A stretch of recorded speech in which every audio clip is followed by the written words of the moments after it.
Thank you, Prabhuji. Hare Krishna, everyone. Dandavat Pranam. Let's start with the prayers. Om Agyantimirandhasya Jnananjalashalakalaya Chakshurunmilitam Yena Tasmai Shri Gurave Namah. Namo Vishnu Padaya Krishna Prishtaya Bhutale Srimate Bhaktivedanta Swaminiti Namani.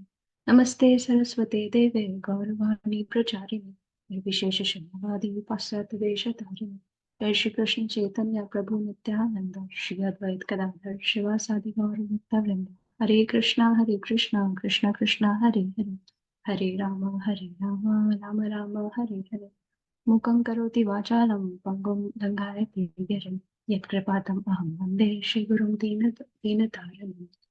Hare Krishna. Uh, I'll start with a prayer. I humbly pray that whatever I speak is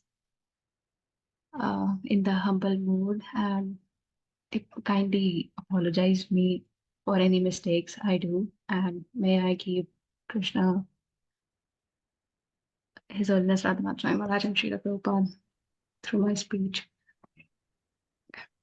So today we are discussing Canto 6, Chapter 12, Vritrasura's glorious death.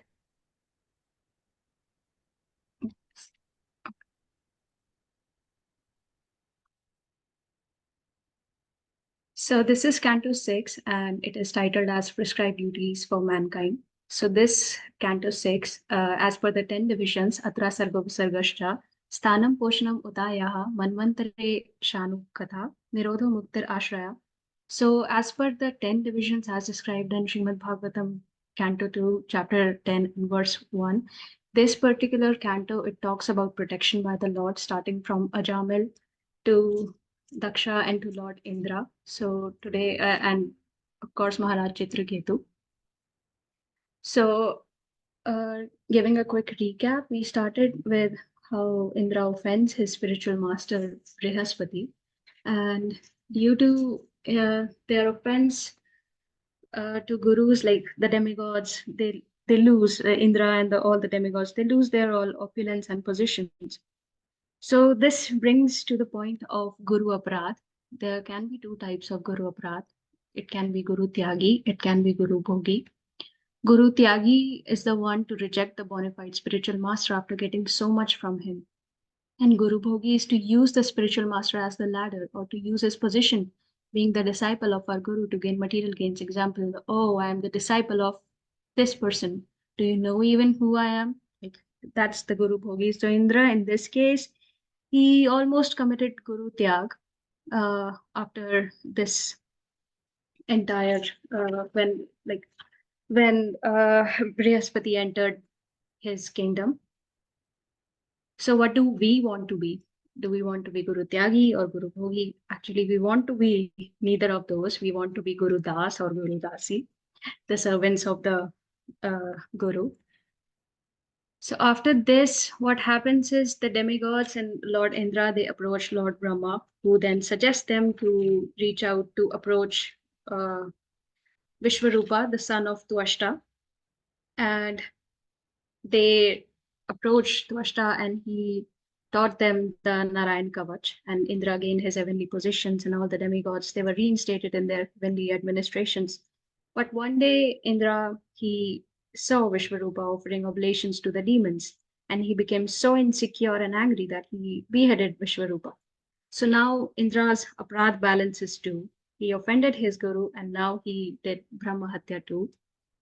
So knowing this, the father of Vishwarupa, Twashta, he becomes very angry, and he conducts a sacrificial yagna to create a son who can kill Indra.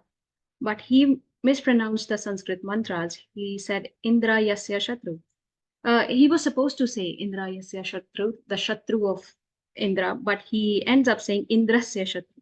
So he got a son who can be killed by Indra instead of the desire of getting a son who can kill Indra.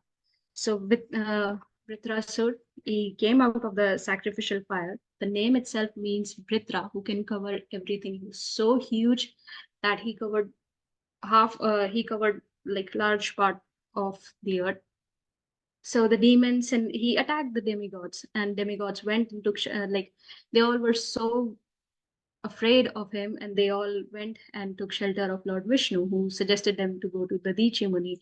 And with the Dichi Muni's help, like the Dichi Muni, he sacrificed himself to so that the demigods can prepare the thunderbolt of his bones to kill Vritrasura. So Indra took that thunderbolt, and he was so confident. He looked so he was glowing. He was so effulgent, and he came to attack Vritrasura. And the demigod attacked the demons and cutting all their weapons. Then the demons also started running. They were also afraid. They also started running to protect their lives. And it's not good for a warrior, a Kshatriya, to show his back to enemies.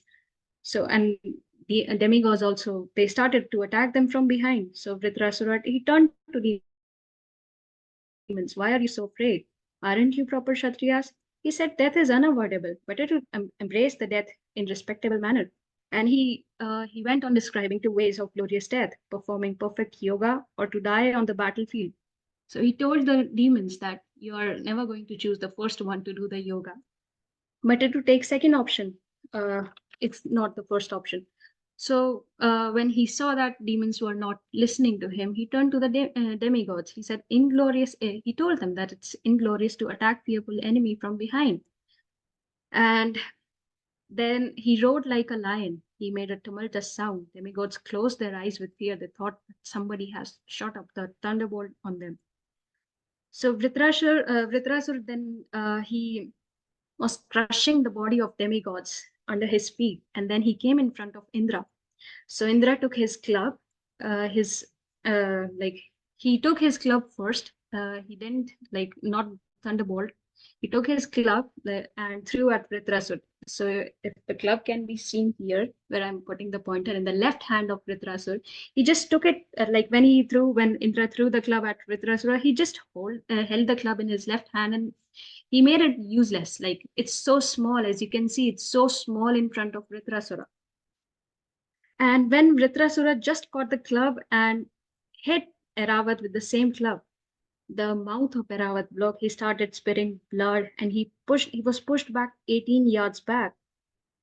He lost his composure. But in this scenario, which I really liked while reading about it, it was that Vritrasura, he didn't immediately attack Indra back again. He gave him some gap, some time to get ready to fight again. So Indra, he Indra was very like sad, like he was moved back, and Vritrasur was chastising Indra. He was reminding him of the parad he has done. He reminded him of the Brahma Hatya, only just to live in the heavenly planets. And he told him that I'll be freed from death to my brother when I'll kill you. So Vritrasura in this entire scenario, he exhibited a lot of Vaishnav characteristics. He inspired Indra to throw his thunderbolt, but Indra wasn't throwing, which we are going to read today as well. So Indra, after losing his powerful club, he was so afraid of losing the thunderbolt.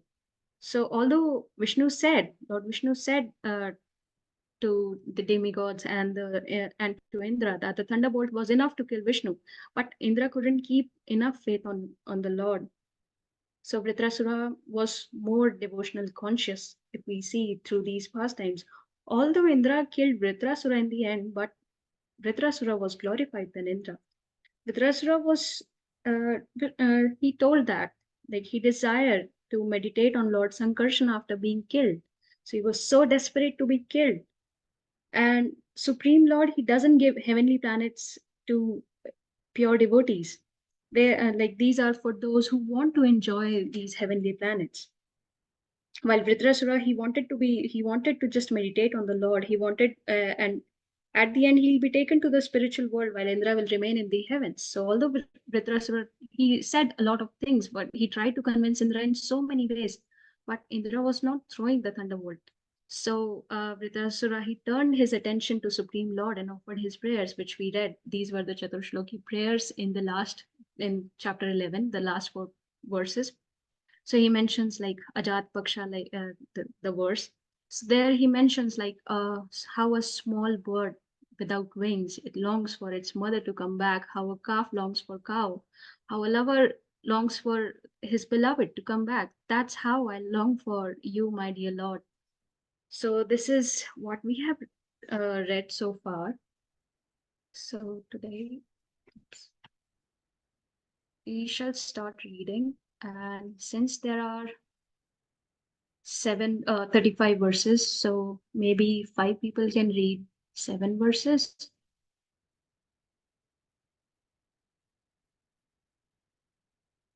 Oh, I can see the raised hands. Okay, Jagannath Gopal Prabhu.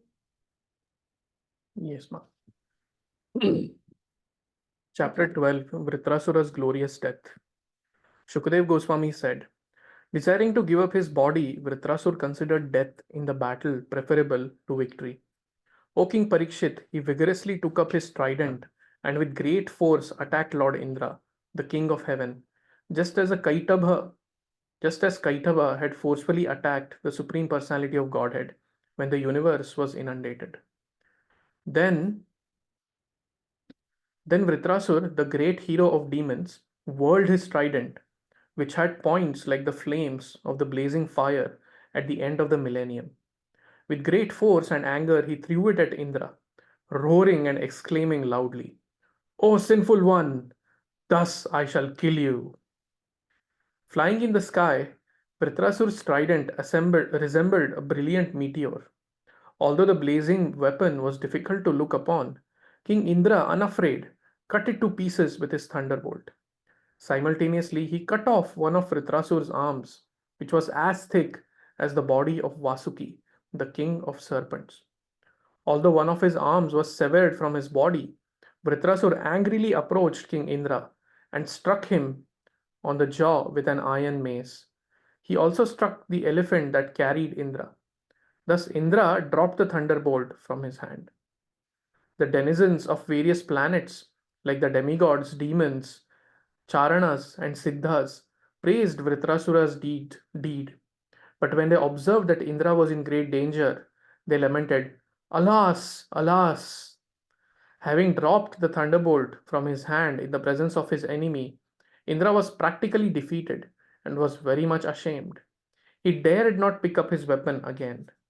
Vritrasur, however, encouraged him, saying, Take up your thunderbolt and kill your enemy. This is not the time to lament your fate. Vritrasura continued, O Indra, no one is guaranteed of being victorious but the original enjoyer, the Supreme Personality of Godhead, Bhagavan. He is the cause of creation, maintenance, and annihilation, and he knows everything. Being dependent and being obliged to accept material bodies, belligerent subordinates are sometimes victorious and sometimes defeated.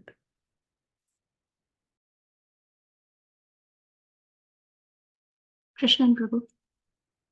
All living things in all the planets of this universe, including the presiding deities of all the planets, are fully under the control of the Lord. They work like birds caught in a net who cannot move independently.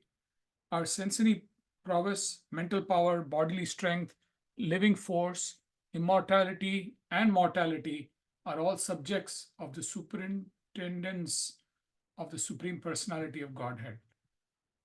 Not knowing this, foolish people think the dull material body to be the cause of their activities. O King Indra, as a wooden doll that looks like a woman or as an animal made of grass and leaves cannot move or dance independently, but depends fully on the person who handles it, all of us dance according to the desire of the Supreme Controller, the personality of Godhead. No one is independent.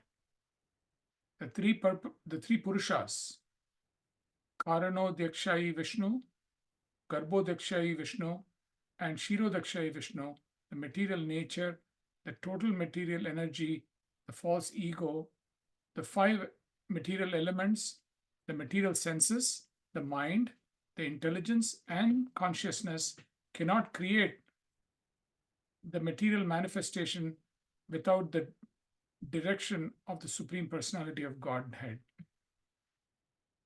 A foolish, senseless person cannot understand the Supreme Personality of Godhead. Although always dependent, he falsely thinks himself the supreme. If one thinks according to one's previous fruitive actions, one's material body is created by the father and mother, and the same body is annihilated by another agent as another animal is devoured by a tiger. This is not proper understanding.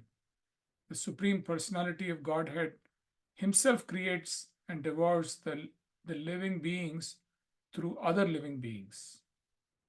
Just as a person not inclined to die must nonetheless give up his longevity, opulence, fame, and everything else at the time of death, so at the appointed time of victory, one can gain all these when the Supreme Lord awards them by His mercy.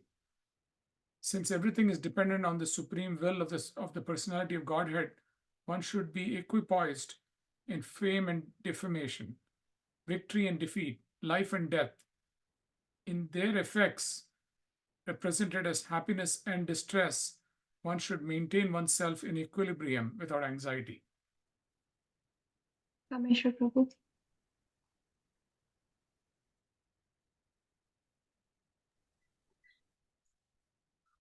Text 13. Hare Krishna. One who knows the three qualities, goodness, passion, and ignorance, are not qualities of the soul, but qualities of material nature, and who knows that the pure soul is simply an observer of the actions and reactions of three of these qualities, should be understood to be a liberated person. He is not bound by these qualities. Oh, my enemy, just look at me. I have already been defeated. For my weapon and arm have been cut to pieces. You have already overwhelmed me, but nonetheless, with a desire to kill you, I am trying my best to fight. I am not at all morose, even under such adverse conditions. Therefore, you should give up your moroseness and continue fighting.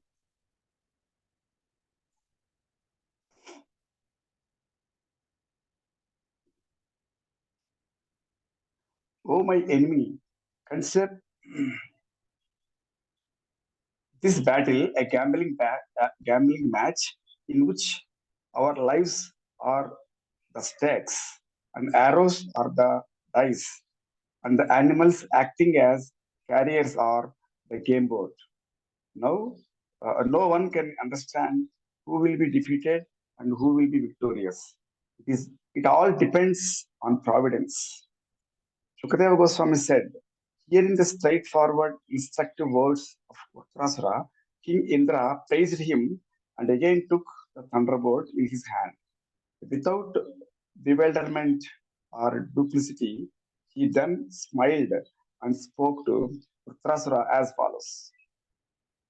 Indra said, "O great demon, I see by your discrimination and endurance in devotional service, despite your dangerous position, that you are a perfect devotee of the Supreme Personality of Godhead, the Super Soul, and friend of everyone.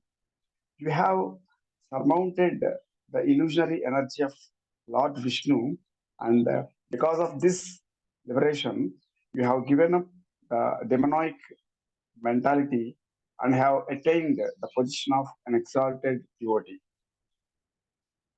O Uttarasura, demons are generally conducted by the mode of passion.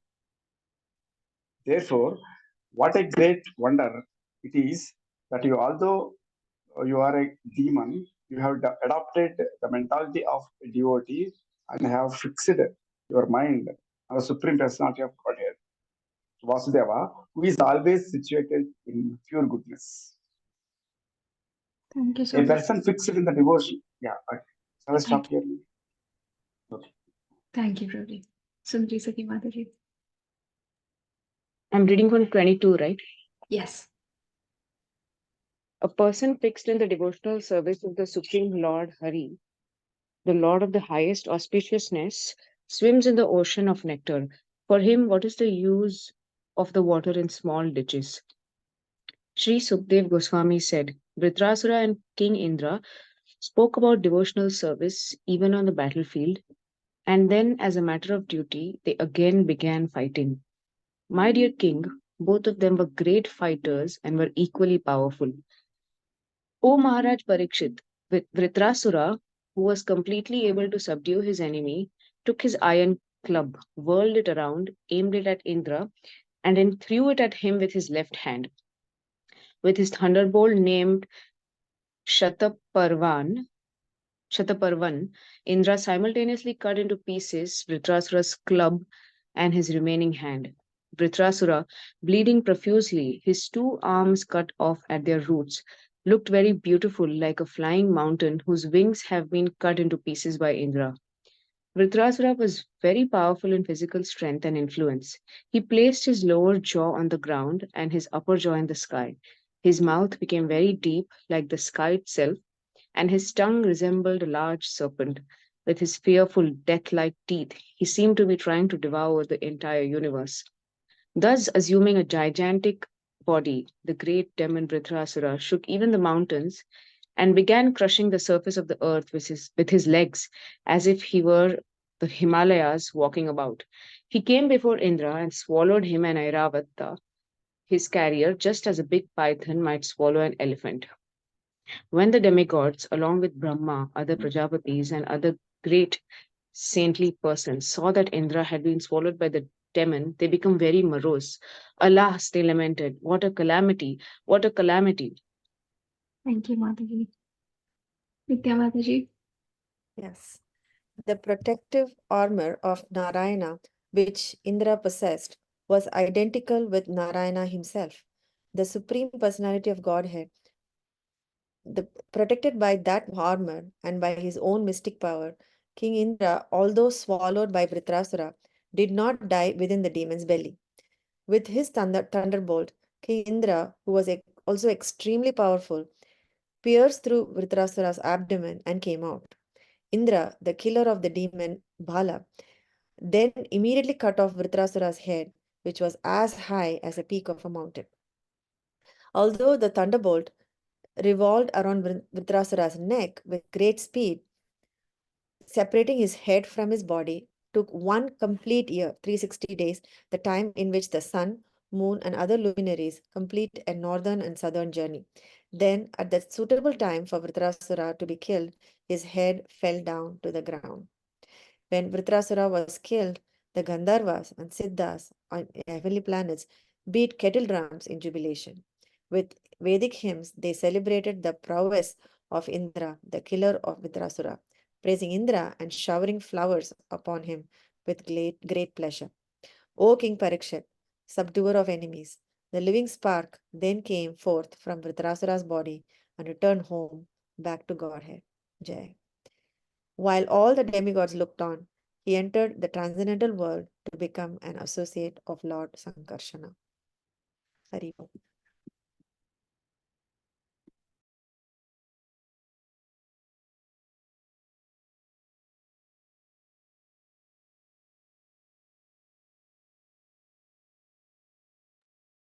You are muted, Nupur, in case you're speaking.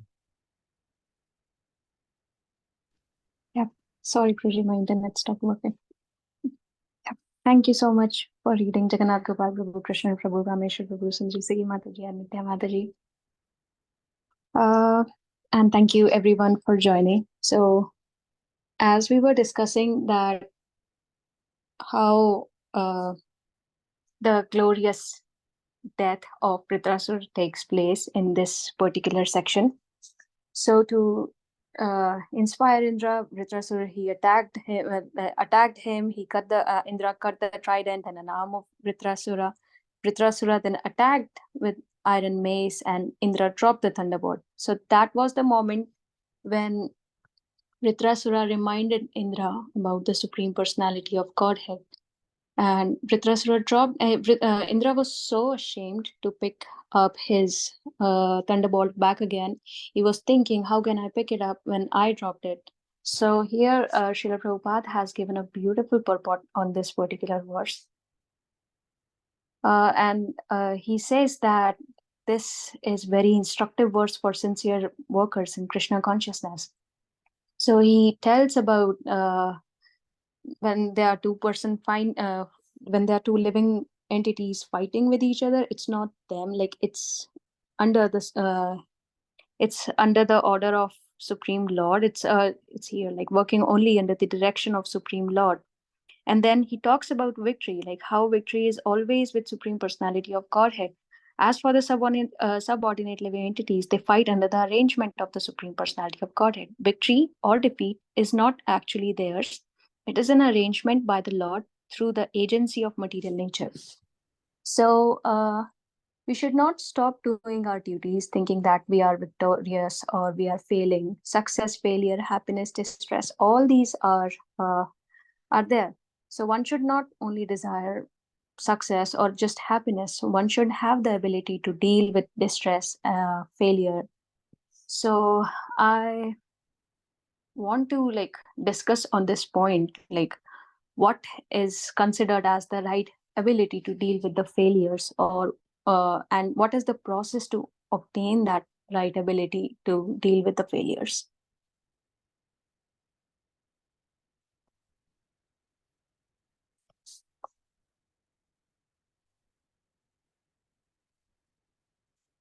Mm, So, yes, Rosie. yeah, two things you asked, right? Can you repeat them once more? The Yes, ability. Rosie. So, what is considered as the right ability to deal with failures, like as Srila Prabhupada said, and as mentioned in the translation of the verse, that Mm, like how Vritrasura was instructing Indra that no one is guaranteed of being always victorious, oh, but it's just the Supreme Personality of Godhead uh, who like it's fixed that he's always going to be victorious. So, mm, as per us, like the normal human beings, how do we learn the right ability to deal with failures? So this was the first question, and the second was, what is the process to obtain that right ability to deal with failures and mm, not go in the extreme lamentation? yeah, I think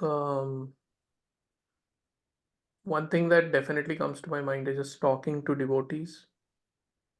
Um, because oftentimes we are so engrossed in our in something that doesn't go as per our wishes that we just kind of go into our own shells, so to say, but that does not help in any way. So it is often the right thing to talk to devotees. So because we are so caught up in that particular situation that we don't see the bigger picture. So I guess talking to devotees will help us see the bigger picture, and that will definitely help us, if not directly deal with the situation, at least regain our composure. So yeah, that is one thing definitely that we can do. I think I let others add. Beautiful point, Guruji. Thank you.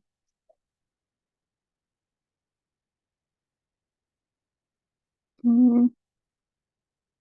Does anybody have anything to add to this point, or any other point they felt was really important? Yes, Guruji. Sorry, someone else. Vishal Prakash, go ahead, please. Hare Krishna Mataji. So I was thinking, the first question, like, thinking of like what skill, like, do we need in order to tackle this? I feel like the answer to that is resilience. That you know success and failure both, like, they happen, and then, like, when we fail, the important thing is to stand, like, stand back up, and then, like, go, like, go at it again, right? So the important thing over there is, like, to be resilient. Not only should you get back up, like, you need to recover quickly, and then, like, go back at it again. So that's what I was thinking of, in terms of, like, what we need in order to deal with failures. And and what is the process of getting there, right? I think the process is to fail, is to try and fail. You try and you fail, and then with the and then you just keep going back at it. I think the important understanding over there is the success and failure are part of life. There's this quote, I don't know who quoted it, but then I heard somebody else saying it. We need to understand that life is coming from us and not at us. So it becomes very easy to think that things are going against us, but it's all part of a bigger journey where we fail, but we need to fail forward. So I feel like the process is to you know to fail forward, to fail, but then fail forward. That's what I had to say. Amazing points, Roger. The resilience and to get up again and again after failing. Yeah, and the quote you just mentioned. Kaur Kumar Prabhu. Yeah. So first of all, thank you so much for the summary, Nupur, and so wonderfully describing everything so far. And the one point that you mentioned, that when the thunderbolt of Indra fell from his hand, at that time it was Vritrasura's chance actually, where he could have easily attacked Indra and probably killed him also. But even at that time, he did not do that. What he did at that time was, even in that success moment, he was just connecting with Krishna. It was not just failure, but even in the success moment also he was connecting to Krishna. So that is how do we get the skill to handle failure is your question. For that, I feel that if we can connect to Krishna through the small gifts that Krishna has given us, for example, Rasoham Apsukaunteya, it's mentioned in Bhagavad Gita, that even while drinking water, while looking at the sky, for all the small gifts that we have around us, if we keep connecting with Krishna through those at those times, then when the actual failures come or success comes, we will immediately connect to Krishna again. So I feel that just being able to connect to Krishna moment by moment is one way to get that ability. Thank you. Thank you so much for the really amazing points, connecting to Krishna through small gifts. And it also reminds me of the stress gaps you mentioned about, like, remembering Krishna during the non-stress moments, so that we can remember Krishna during the stress time. Nitya Mataji. Yes, very beautiful, discussion and so far. So I just like to add that sometimes the defeat that we perceive helps us to actually step backward a little bit and see what is that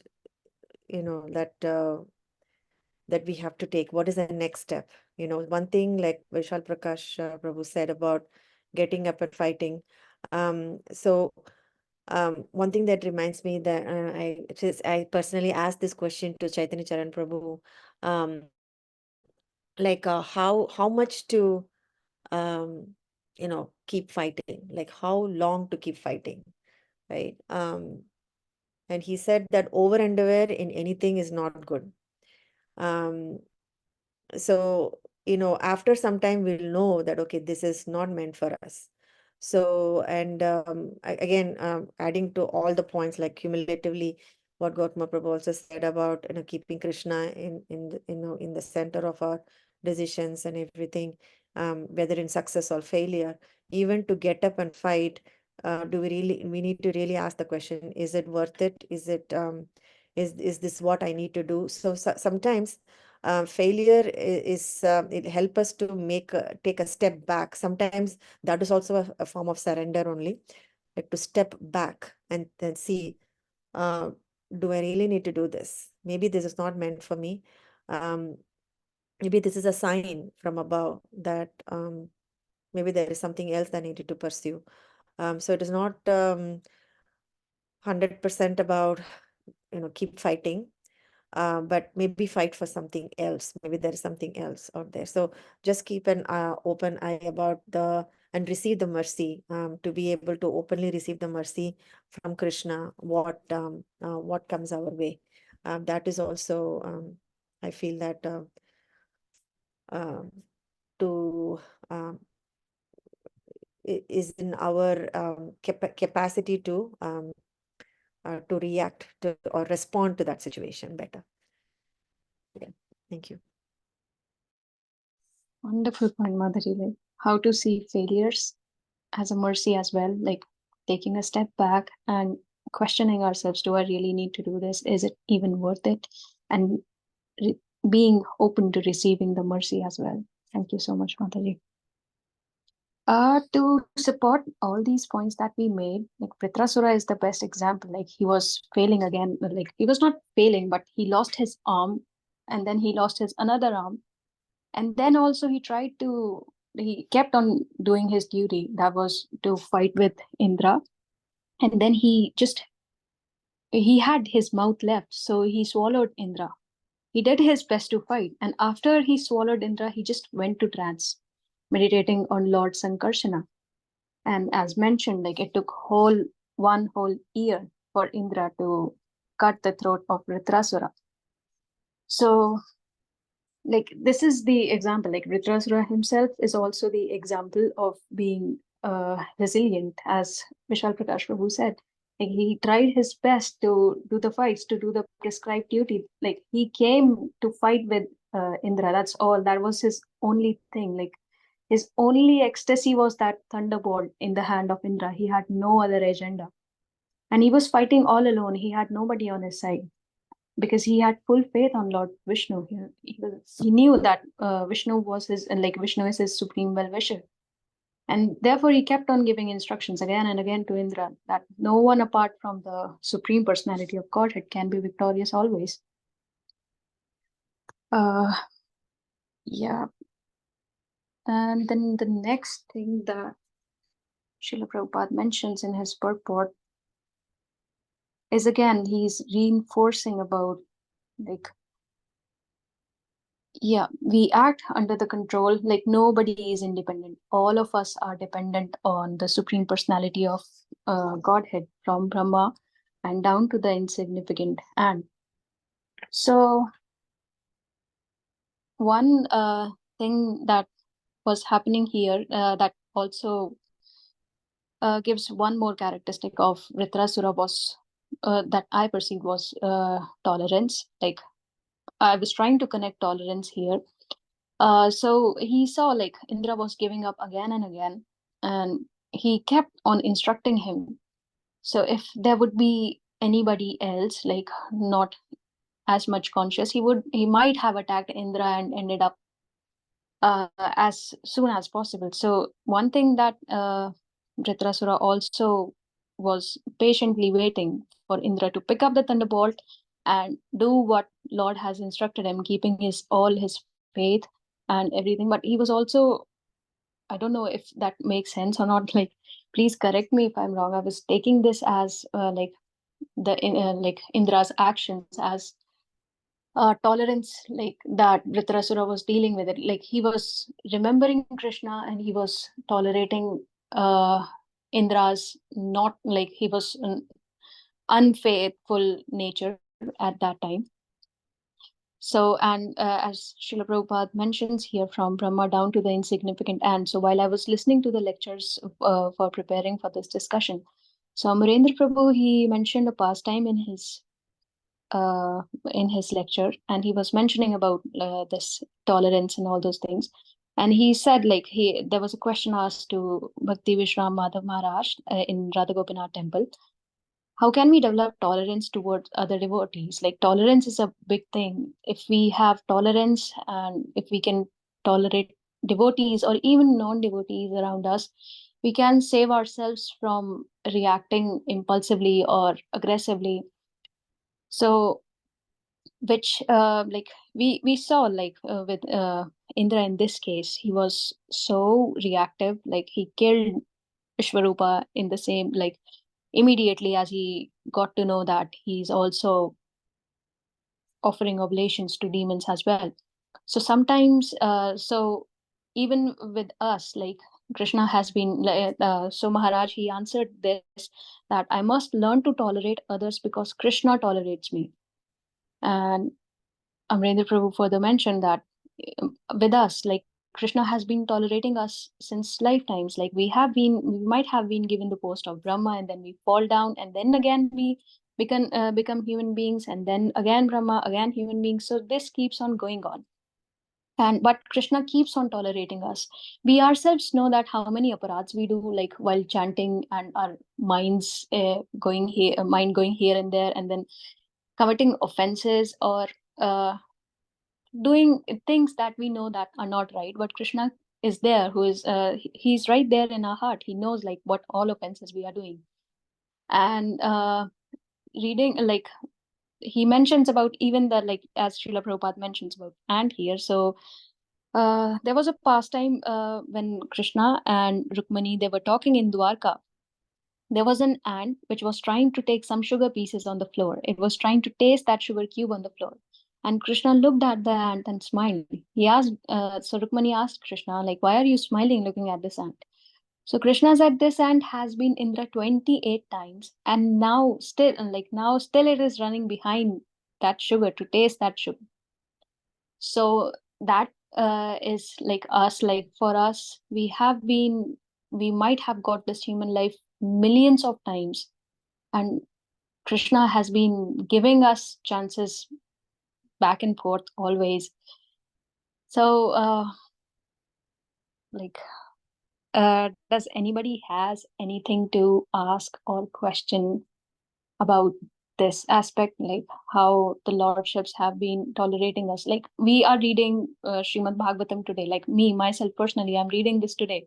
I'm seeing that no one can act independently and everybody is acting under the Supreme Personality of Godhead. But I might go tomorrow and somebody does something and I might react. Like that's I do react so impulsively and so aggressively sometimes. So this particular chapter, it's also an example of tolerance to me. If somebody has anything to add to this, or please correct me if I'm wrong anywhere. So I just have a follow-up question, Nupur. So is tolerance alone enough? For example, if somebody is yelling at me and I just decide to tolerate and I don't say anything and I become very cold, is that good enough? So what Bhakti Prem Maharaj says in this particular case is that, so we should, of course, tolerance is good, but tolerance is not the highest. In the verse Trinadapi Sunichena also, Taro Reva Sahishnuna. So if you go and kick a tree, for example, you go and kick a tree, the tree definitely tolerates you kicking the tree. But not only that, but the tree also, because you kicked it, it also gives something, it gives its fruit to you, even though you kicked it. So that is considered the highest. So, of course, you should tolerate, you should be humble, but also you should give back something to that individual. So in this particular pastime also, when Vritrasura is being attacked by Indra, um, and he's tolerating in one sense, but also he's giving back the highest wisdom to Indra. So it could be in words, it could be in action. So the point is that, yes, tolerance is good, but tolerance is not the highest. The highest is when you also give back. Like, for example, another example is a mother's love, right? So if a child kicks the mother will still feed the child. It will not just tolerate. Of course, the mother tolerates also, but also gives back. Just wanted to highlight that point, but it may not be relevant to what you are discussing. Thank you. No, it's really important point, Prabhuji. Thank you so much for mentioning that. Jagannath Gopal Prabhu. So this, what Prabhuji mentioned reminded me of this metaphor that I think Bhakti Tirth Maharaj had given once, and I think Maharaj quoted it somewhere. Radhanath Maharaj quoted it, and um, Wow, Zoom has this thing that looks like you're done talking, so we lower your hand in anyway. So, so this metaphor that Bhakti Swami he gives somewhere that when we are when we are put into difficult situations, right, what comes out of us, is very important. Like what Prabhuji mentioned just now, how do we respond? What do we give back, right? So Maharaj gives this example of a sponge which has been used to clean dirty water, right? And over the years, that sponge has absorbed dirty water. And on the other hand, there is let's say a fruit, okay? Let's say an orange, for example, or a sugar cane for that matter. So outside it is very hard, right? Similarly, the sponge, from outside it might look very dirty and things like that. But when a sponge is squeezed, what comes out is dirt, right? And on the other hand, when a sugar cane is squeezed, what comes out is sugar cane juice, like sweet sugar cane juice. So I guess the metaphor that was that Maharaj was making there is what we put into ourselves when things are going well, when everything is, so to say, nice. That thing will come out of us when we are put into a certain situation where we have to tolerate. So I think that is also something that some situation which is really tough and which really kind of squeezes us in that sense. So what comes out of us is very important. So yeah, that's all. Great, great point, Poojas. Yeah, it's very important to reflect how we reacted when we reacted last. Like, why did the aggression come out? Yeah. Yeah, it's really important to reflect on our reactions. Krishna and Prabhu. Hare Krishna, beautiful discussion points and fantastic presentation too, Mataji. On this topic of tolerate, I loved Gaurakumar Prabhu's points. And is it enough just to tolerate, and we should give back? I was just reflecting on something that a friend of mine recently told me, and he was saying that everybody in this world is going through some problem, and we may not know everything about all they're going through. So even if we have a disagreement, or we feel like somebody didn't talk to us well on a certain day, or were disrespectful to us or something like that, what he was saying is we have to give them the benefit of doubt in the beginning, so that because everybody is going through a difficult time, we have to always assume that they have the best intentions. And if you feel like it's a very consistent behavior, then you can always stay away from them. But otherwise, we have to be we can be kind, like Gaurakumar Prabhu was saying, and we can be kind in giving, and not try to judge them. So I just thought I would share this part. Of course, it's very academic for me. I just heard it and I'm repeating it. It's very, very difficult to live that in our lives. Yes, Roshi, thank you so much for mentioning that point. It's really important. And then it also connects with what Gaurakumar Prabhu mentioned earlier, like connecting to Krishna through small gifts, maybe taking these small steps and practicing little by little might help us. And even during like tolerance, as the beautiful points you all mentioned, and how like Gaurakumar Prabhu connected it to Vritrasura himself, like he also was tolerating, but he didn't ended up in like doing inaction. He was still doing whatever he could do, whatever he could do to convince Indra to fight and attack, to do his part of prescribed duties, which is again the another main highlight of this entire chapter, as the name of this canto 6 suggests, the prescribed duties for mankind. So again, Vritrasura gives a beautiful example of how the prescribed duties for mankind should be done. Like his aim was solely getting killed by Indra, and that's what he focused on. It could have been easier, like he could have done that, like he got born, he was killed by Thunderbolt, but no, there was this beautiful representation of this pastime, how Indra is feeling ashamed or discouraged to attack, and how Vritrasura is offering prayers, like based on his past lifetime of Chitraketu Maharaj, meditating on Sankarshana, his will, his desire to meditate on Sankarshana. So this another topic of duties, prescribed duties.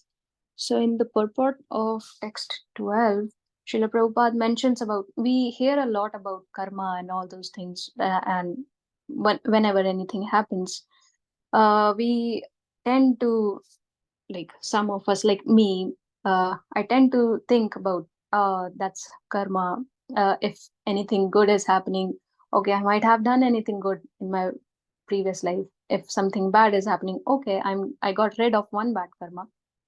So here Srila Prabhupada mentions about this thing, like according to the conclusion of philosophy known as karma mimamsa, one's karma or previous fruitive activity is the cause of everything, and therefore there is no need to work. So those who arrive at this conclusion are foolish.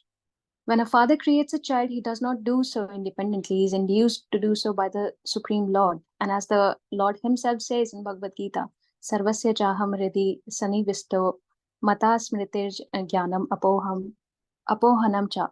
I'm in everyone's heart, and from me come remembrance, knowledge, and forgetfulness. So unless one receives dictation from the Supreme Personality of Godhead who sits within everyone's heart, one cannot be induced to create anything. And so therefore, the father and mother are not the creators of the living entity. According to the living entity's karma, fruitive activities, he is put into the semen of the father, who injects the living entity into the womb of the mother. So this, basically, I really like the point of karma. But one question that I had was, how do I differentiate, like during what situations do I think that this is karma and this is, like, how do I distinguish the two, like the will of Supreme Personality of Godhead and the karma? Like Srila Prabhupada clearly said that it's like the person who leads to this conclusion that, yeah, this happened due to the karma. Like even me, I thought that I got these parents due to my previous karma. So like, does anyone has anything to add on this? Like, how do I differentiate between what I'm being given due to my previous karma and what I'm being given by the mercy of Lord? Yes, Krishna Prabhu.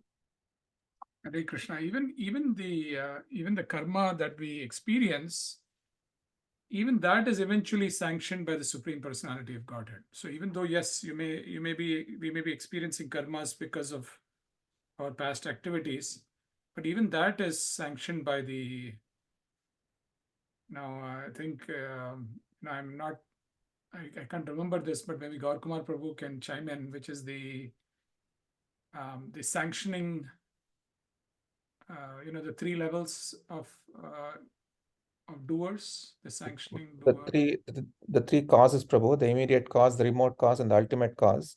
Yes. So the immediate cause is something that we do immediately and we get a reaction immediately. The remote cause is because of our karma, and the ultimate cause is Krishna. So as you rightly said, even karma acts through Krishna.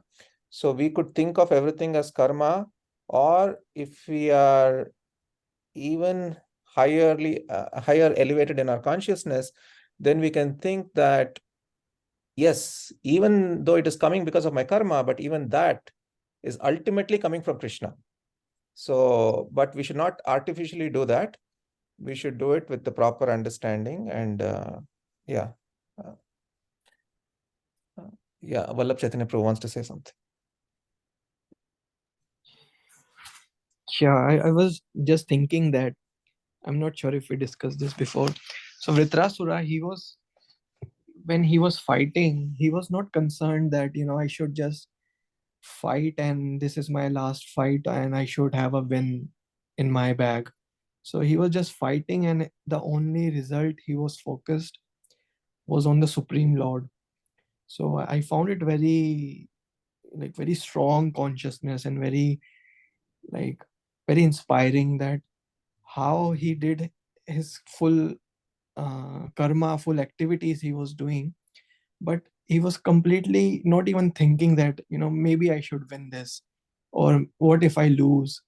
So either way, he was not thinking. The only focus, even during his last time or whenever he was fighting, was on the Lord. Yeah, beautiful point. Even Gaurang Darshan Prabhu mentioned about it, that the people he was fighting, like the demigods he was fighting with, and even the demons that ran away from the battlefield, none of them, like not even a single person there, the demigods and all those, none of the entity could understand the glorious position of Vritrasura. Like he, like they didn't even think what would he have done if he got victorious in that, when nobody thought it like that. So yeah. So, yeah, I'll just give an example, but I'll talk about it later. But yeah, please continue, Nupur. I don't want to break the chain. Nini Prabhuji, please go ahead. I'm done with like the tolerance So discussion point. let's say, and this is a question for everybody. Just think of two scenarios here.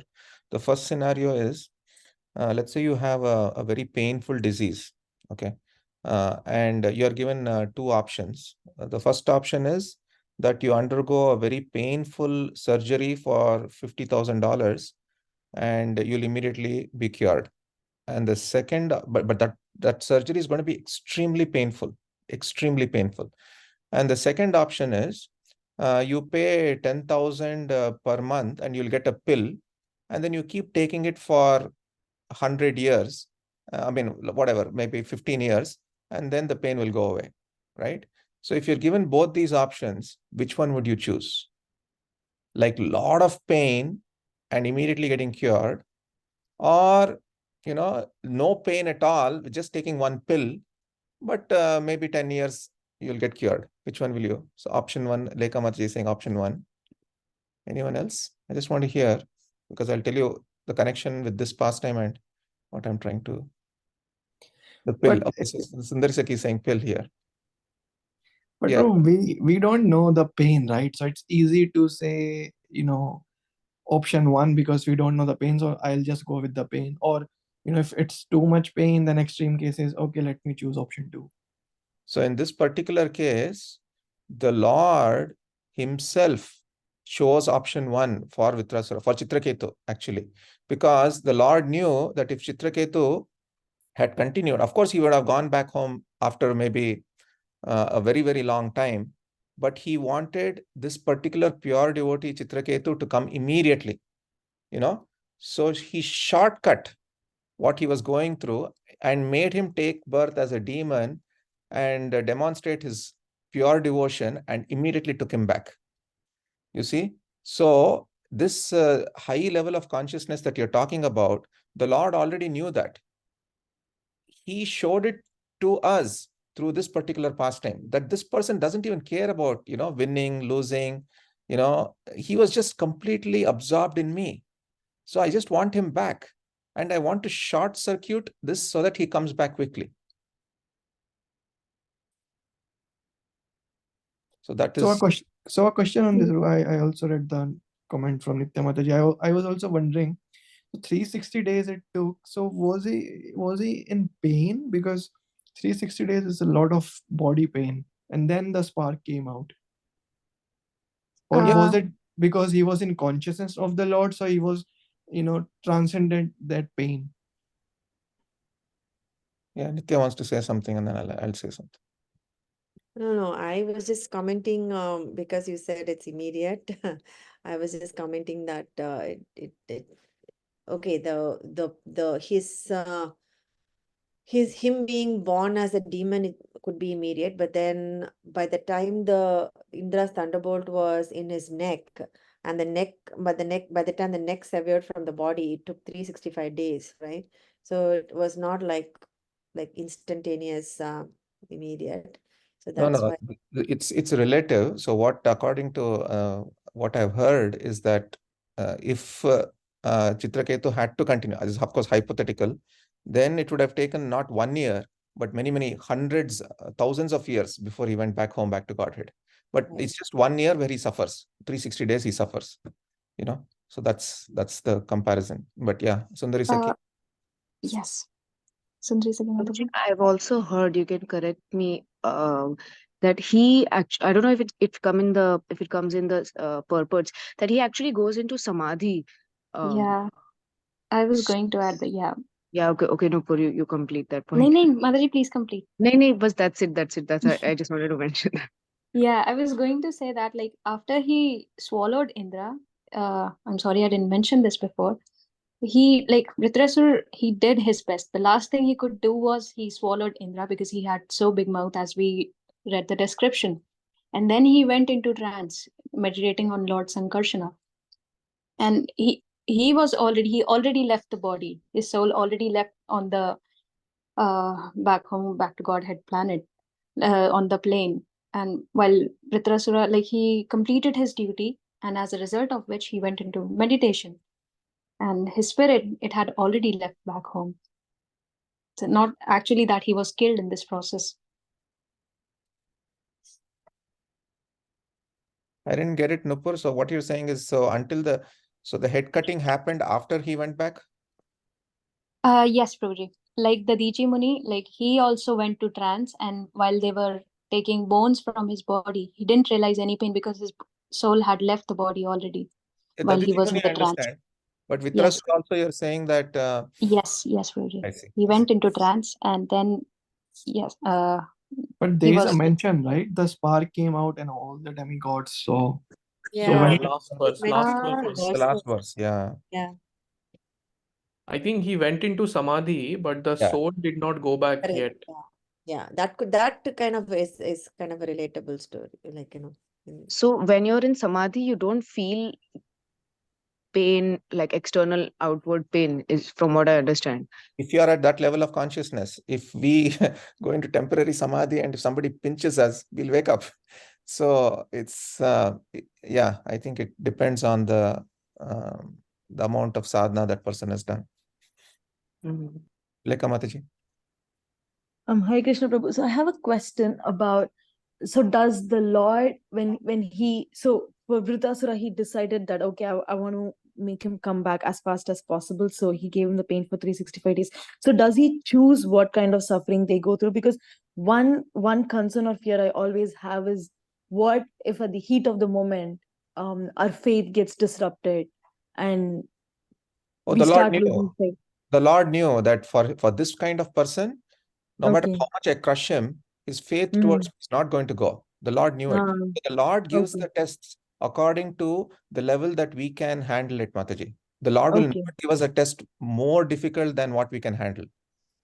And Okay. especially for these pure souls, like the example I gave last time, the 3 levels is that the Lord could put them in fire, could fry them, or could cause friction. But sometimes he crushes them also. In this particular case, he was crushed. But what came out, as Jagannath Gopal Prabhu said, was only devotion to the Lord. And now we are reading this pastime because we are understanding that, wow, this person, as Vallabh Chaitanya Prabhu mentioned, this person's consciousness is very, very high. But if the Lord tries to crush, he knows to what level he can crush us. He won't crush us beyond that. And he'll keep on increasing that to see how much our devotion is. And it's step by step, as Sachinandan Maharaj says, it is step by step by step. The Lord will give you that kind of challenges which he knows that you can pass if you raise up to your full potential at that level. And if you don't, again, the Lord will again keep testing you at that same level again and again and again to see if you'll pass. If you don't pass, it's okay. The Lord will not say, I hate you or anything. He'll still keep you. That is the mercy of the Lord. That is the mercy of the Lord at every level. I hope that answers. I don't know. Yes, Prabhu.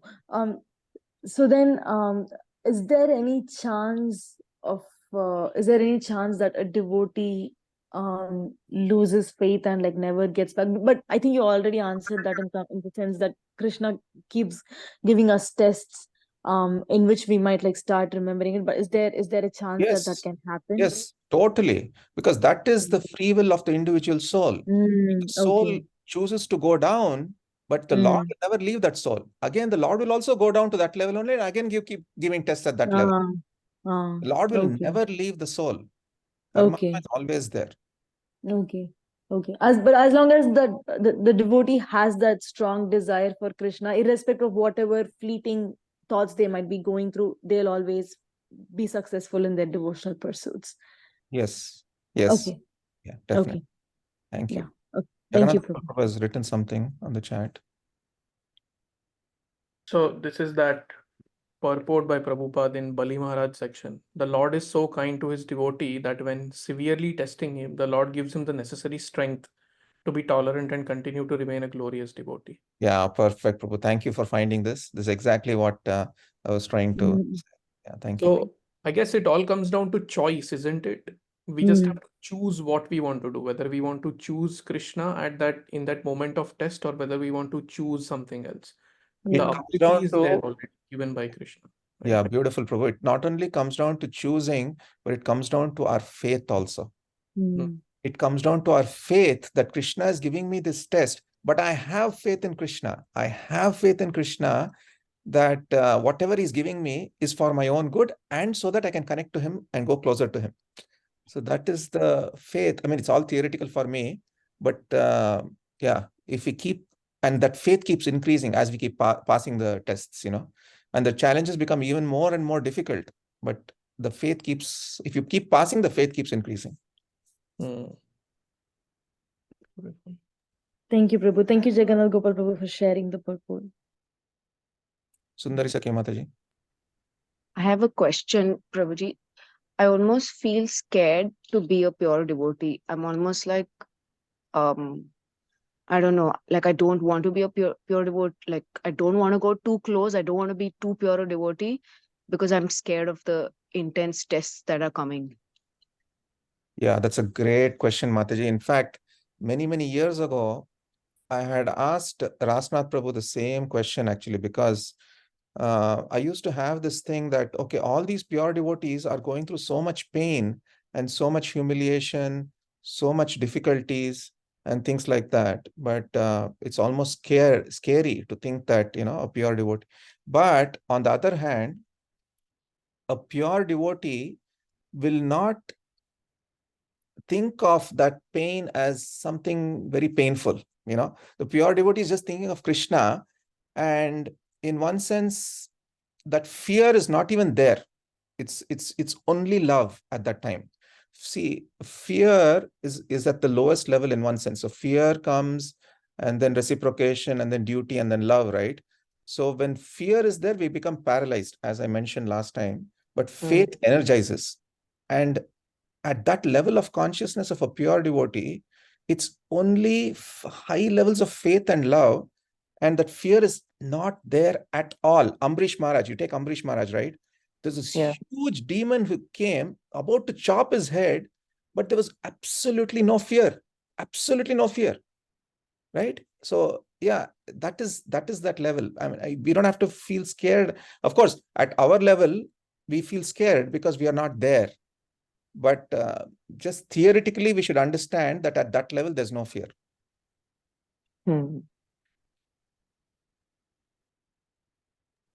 Yeah, I think it's very theoretical for me at this For me too. For point. me too. It's all whatever I'm blabbering is just theoretical. It's not deep realizations or anything. Beautiful discussion. I can give you a very sorry. No, Prabhuji, please go ahead. One quick point. I can give you a very, very day-to-day example. How love is above fear, right? So one day I was sleeping next to Prithu and Aishwarya was doing her sevas in the temple. And this was late at night and Prithu suddenly started screaming like anything. Suddenly, okay? It was very sudden. And my heart, it started beating instantly very fast. Very, very fast.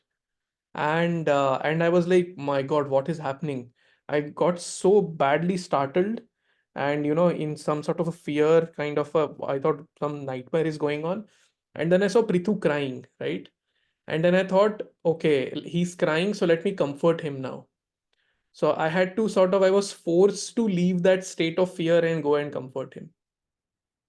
So in that sense, the love that is there, it sort of overcame the fear uh, that uh, that I had, that I was experiencing it was very momentary. He started screaming, and then it was not even a scream; it was like a screech.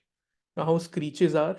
So it was like that, and suddenly I got fearful. But then next moment, I'm like, okay, no, I have to go and pick him up and soothe him and whatnot.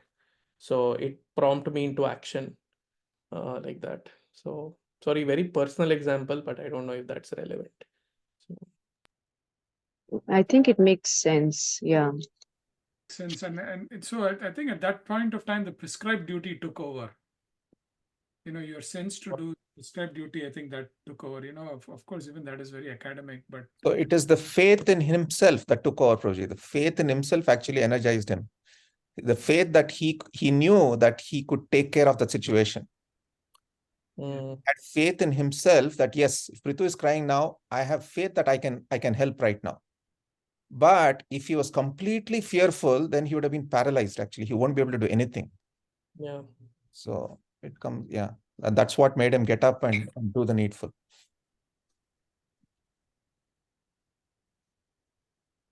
Yeah, amazing discussion, everyone. We have 3 minutes left.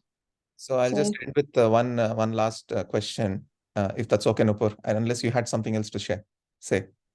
no, Prabhuji, please go ahead. You sure? You have nothing else to say? Yes. No, Prabhuji, please go ahead. Okay. Thank you. Okay. So now one more question for everybody is, do we eat to live or live to eat? This is something we have heard many times. What do you all think? Jagannath Gopal, let's start with you. You know what I'm going to say. I of course live to eat. Okay, live to eat is your answer. What about others? I love to eat. Eat to live or live to eat? So typically what is told? Eat to live or live to eat? As devotees, we have heard many times. Huh? Eat to live, na? Eat to live. Yeah, we say eat to live, right? But recently I was hearing that Vaishnavas will say live to eat. Now you might say, what? Like, should we all be like Jagannath Gopal Prabhu then? But we live to taste the rasa of devotional nectar. We live to taste the devotion, so that is what is meant by live to eat. So we are living moment by moment to actually taste that highest level of devotion, and every one of us has that opportunity, will get that opportunity to taste that the rasas, the different rasas that you can have with Krishna, so just wanted to share that. It's not for prasad. Yeah, Vallabh Chaitanya Prabhu got it actually, but not for, well, yeah, in one sense. Yeah, it's like if we are trying to taste the mercy of Krishna through the prasada. Prasad. Yes. Yes.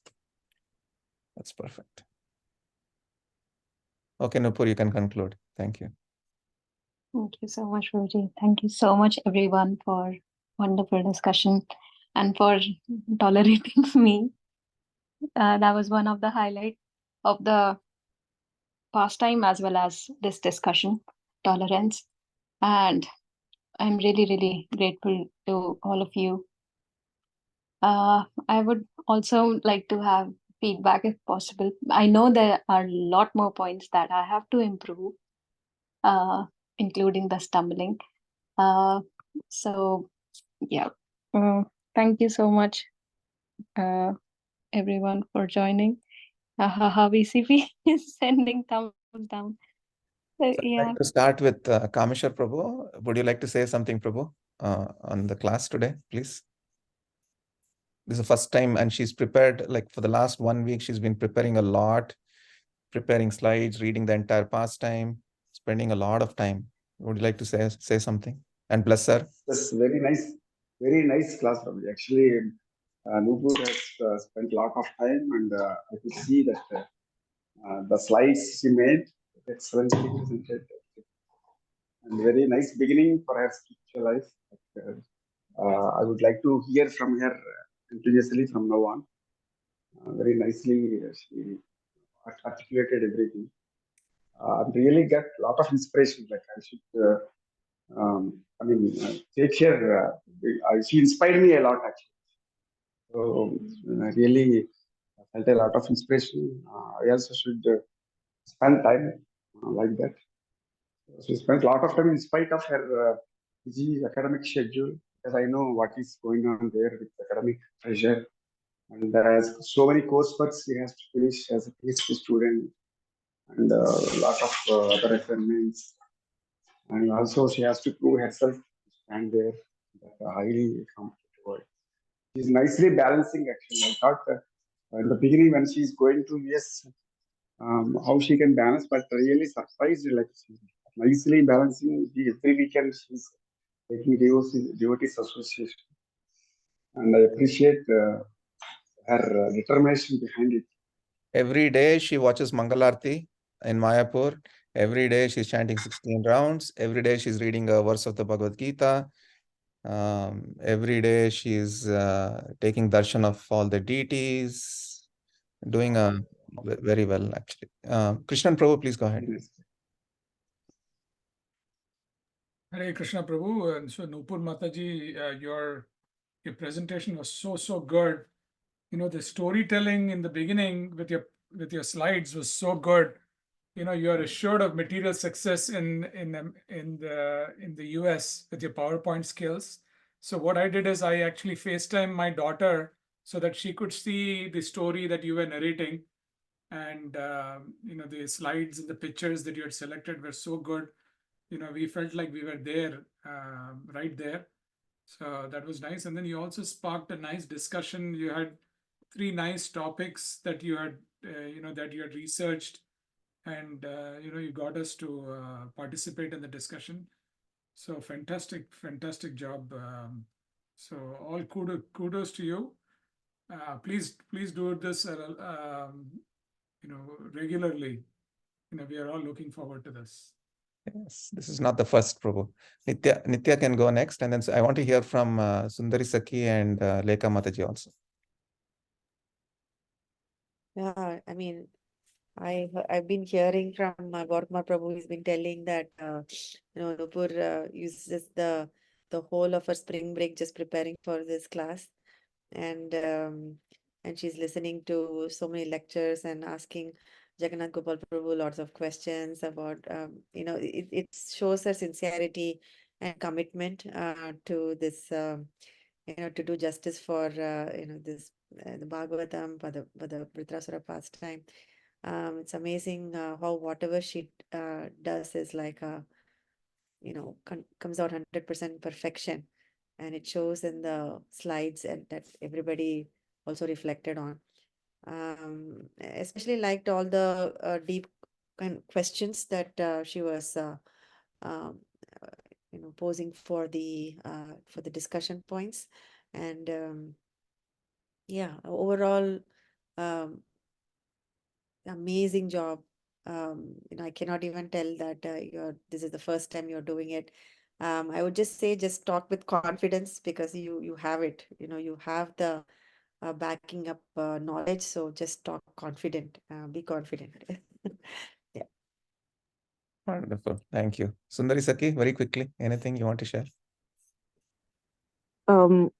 I think reiterating just what everybody said, the slides were amazing. I love that Guru, that little thing that you shared in the very beginning, and also your points that you got out on humility and tolerance. That was amazing. That's it. Thank you, Nupur. Thank you, Sundari Saki Mataji. Lekha Mataji. Hare Krishna, Prabhu. Nupur, yeah, I echo all the points. Like you are actually one of the most like very literary person that I know. Like you always find all the references, you support your arguments. This is something we saw even in New Vrindavan debate rounds as well. So the presentation was really good. great slides. And you always referenced back to where you heard this from, so that was very nice. And yeah, I would also echo what Nitya Kishori Mataji said about just talk with confidence. You're doing great. Like don't underestimate or undervalue yourself. It was really good, and we really really want you to like do more presentations. That's it. Thank you, Lekha. So nicely said. Mamshidhar Gopal Prabhu, please shower your Yes, Haribol, blessings. Haribol. Yeah, I'll be quick, Prabhu. Yeah, really nice, Nupur, Mataji, really well presented. And I especially like how you like this Vritrasura living body is like very intense pastime, very deep, and very popular among devotees. And you really did justice to it.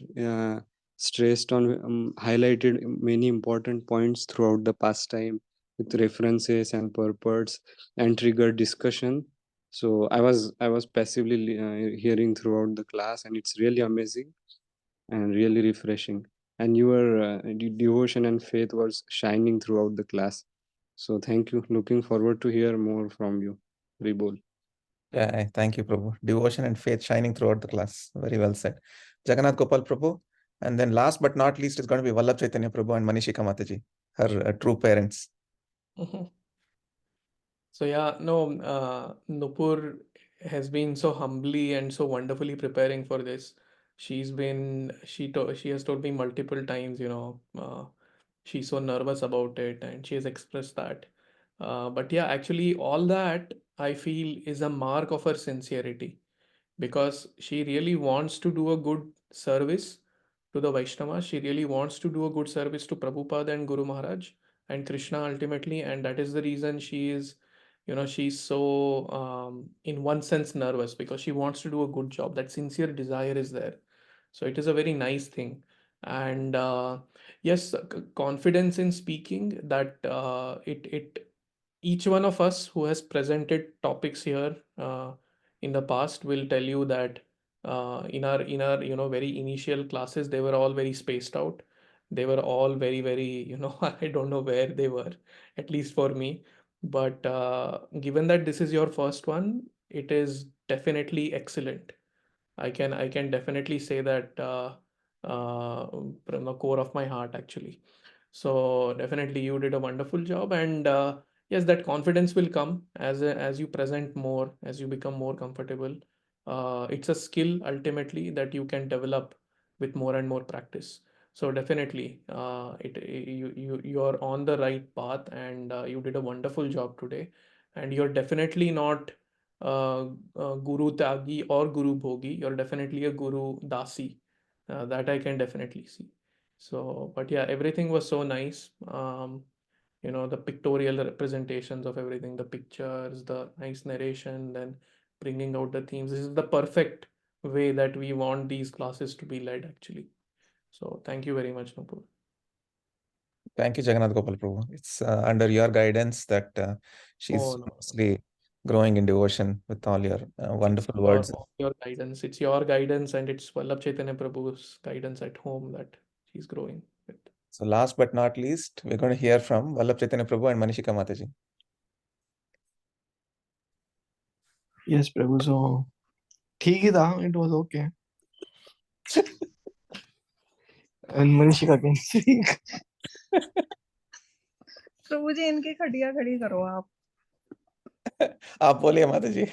आप बोलिए.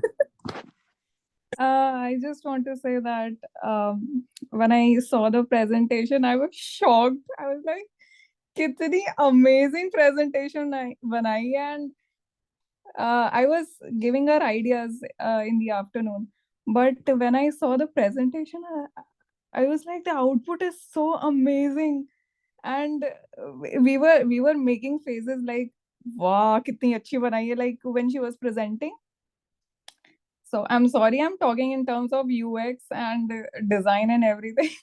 But other than that, I don't have much to add, because all of you have added such great points. And points क्या मतलब, as in praise के लिए, Nupur के लिए, those were very nice. And especially Jagannath Gopal Prabhu, when he said she's not Guru Tyagi and Guru Bhogi, but she's a Guru Dasi. So I loved that point. So thank you, Prabhuji, for saying that. And she is very sincere. So I saw that she was preparing very, very nicely. Even वो college से भी जल्दी आ गई थी just to prepare. And yes, she did an amazing job, I feel. Yeah, wonderful. Thank you, Mataji. Yeah, I think Nupur, you want to say something finally before we end? Thank you so much, everyone. Prabhuji, I wanted feedback. You got me all praises. Thank you so much for all the love and blessings everyone showered. Thank you so much, Prabhuji, to you for encouraging me to give this, to lead this discussion, and for constantly tolerating my questions at any time. Like while you were in the train, while you were coming back, you were answering all my questions regarding this discussion. Thank you so much for that, Prabhuji, and thank you so much, Jagannath Gopal Prabhu, as well, for helping me out and for dealing with my messages of being nervous and all those things. And thank you so much to every single devotee here for blessing me and for all the love they shared and showered on me today. Thank you so much. Thank you. Thank you, Nupur. I just want to have a small prayer that I want to say that.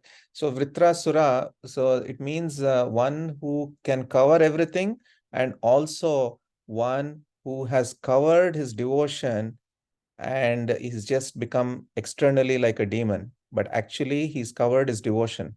So similarly, we want you to uncover and show us your real devotion and inspire many, many more people on the way, and help all of us also grow in our bhakti, because we know what your potential is, and we hope and pray that you continue to grow like this and give many more classes and enlighten us in the future also. Thank you so much, Nupur. With that, we can end. Vanshakaल्पतरुभ्यश्च कृपा सिन्धुभ्यो च पतितानां पावनेभ्यो वैष्णवेभ्यो नमो नमः. अनंत कोटि वैष्णव वृंद की Jai. Srila Prabhupada की जय. Jai. हरे Jai. Krishna. Jai. Hari Bol.